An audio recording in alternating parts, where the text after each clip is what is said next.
Hi all, good evening friends. இது வந்து travel இதுதான் வீடியோ கிளிப்ஸ் தான் போட்டுட்ருக்கேன். ராமேஸ்வரத்துக்கு போது எடுத்த வீடியோ தான் ஃப்ரெண்ட்ஸ் இது. ராமேஸ்வரம் போகணுன்னு எனக்கு ரொம்ப நாளாகவே மைண்டில் இருந்துகிட்டே இருந்தது. அது போயிட்டு வந்துட்டோம்.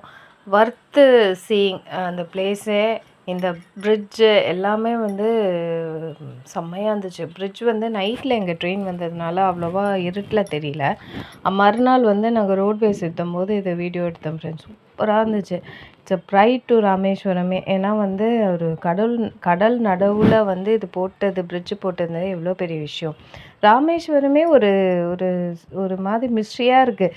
அங்கே வந்து கோவில்கிட்ட இருக்க கடலில் வந்து அலையே இல்லை. அவ்வளோ சாந்தமாக இருக்குது. நம்ம எவ்வளோ தூரம் வேணால் கொஞ்சம் நடந்து கூட போகலாம். அவ்வளோ தூரத்துக்கு போனாலுமே அலை கிடையாது. அப்படியே அலை வருது, பட் நம்மளை இழுக்கவும் மாட்டேங்குது. அது ரொம்ப சட்டலாக இருக்குது. சூப்பராக தரிசனம் ஆச்சு ஃப்ரெண்ட்ஸ்.